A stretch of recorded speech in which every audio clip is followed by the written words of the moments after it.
మాజీ మంత్రికి జనసేన గాలం వేసింది. గట్టిగానే ప్రయత్నాలు చేస్తుంది. అందుకోసం మరో మాజీ మంత్రి బాలినేని శ్రీనివాసరెడ్డి రంగంలో దిగారు.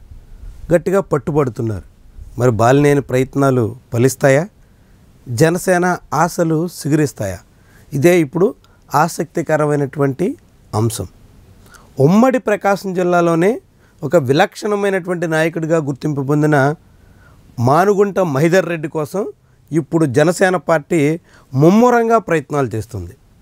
మహిధర్ రెడ్డి 2024 అసెంబ్లీ ఎన్నికల్లో కందుకూరు అసెంబ్లీ నియోజకవర్గం నుంచి మరోసారి బరిలో దిగాలని ఆశించిన జగన్మోహన్ రెడ్డి ప్రయోగాల కారణంగా ఆయన పోటీ నుంచి తప్పుకోవాల్సి వచ్చింది. కందుకూరు అసెంబ్లీ నియోజకవర్గ వైఎస్ఆర్సీపీ టికెట్ను బీసీలకు కేటాయించాలన్న పేరుతో సీనియర్ నాయకుడైన మహిధర్ రెడ్డిని జగన్ పక్కన పెట్టేశారు. ఇది వైఎస్ఆర్సీపీకి చేటు తెచ్చింది. గట్టి బలమున్న నియోజకవర్గాన్ని చేజేతులా కోల్పోవడానికి కారణమైంది. 1999 తర్వాత తెలుగుదేశం పార్టీ మరోసారి కందుకూరులో విజయం సాధించడానికి కారణమయ్యింది. ఇదొక ఆసక్తికరమైనటువంటి వ్యవహారం. దాంతో అప్పటి నుంచి మహిధర్ రెడ్డి జగన్మోహన్ రెడ్డి పట్ల వ్యతిరేకతతో ఉన్నారు. తీవ్ర అసంతృప్తితో ఉన్నారు. ఇటీవల అరకొరగా జగన్మోహన్ రెడ్డి పర్యటనలో ముఖం చూపించి వస్తున్నప్పటికీ మునుపటి స్థాయిలో జగన్మోహన్ రెడ్డి మీద ఆయనకి ఏ మాత్రం విశ్వాసం ఉన్నట్టు కనిపించట్లేదు. దాంతో మహిధర్ రెడ్డి పక్క చూపులు చూస్తున్నారు అనేటువంటి ప్రచారం ఊపందుకుంది. దానికి తగ్గట్టుగానే జనసేన రంగంలో దిగడంతో బాలినేని శ్రీనివాసరెడ్డి వ్యక్తిగతంగా ఈ అంశాన్ని ప్రతిష్టాత్మకంగా భావిస్తుండడంతో కందుకూరు రాజకీయం ఆసక్తికర మలుపులు తిరిగేలా కనిపిస్తోంది. వాస్తవానికి మానుగుంట మహిధర్ రెడ్డి 2004, 2009 ఎన్నికల్లో వరుసగా విజయం సాధించారు. 2014 ఎన్నికల్లో రాష్ట్ర వ్యాప్తంగా మారినటువంటి రాజకీయ పరిణామాలతో ఆయన ప్రభావం దాదాపు కనిపించలేదు. కానీ 2004లో 2009లో గెలిచిన తర్వాత ఆయనకి కీలకమైనటువంటి మున్సిపల్ వ్యవహారాల మంత్రిత్వ శాఖను అప్పట్లో వైఎస్ఆర్ హయాంలో కట్టబెట్టారు.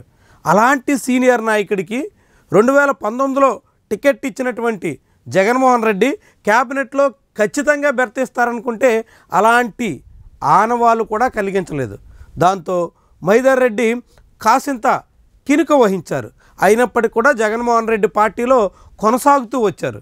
కానీ చివరికి 2024 అసెంబ్లీ ఎన్నికల్లో ఆయన పక్కన పెట్టేయడంతో ఆ ఎన్నికల్లో ఆయన తెలుగుదేశం పార్టీ అభ్యర్థికి పరోక్షంగా సహకరించారు అనేటువంటి అభిప్రాయం ఉంది.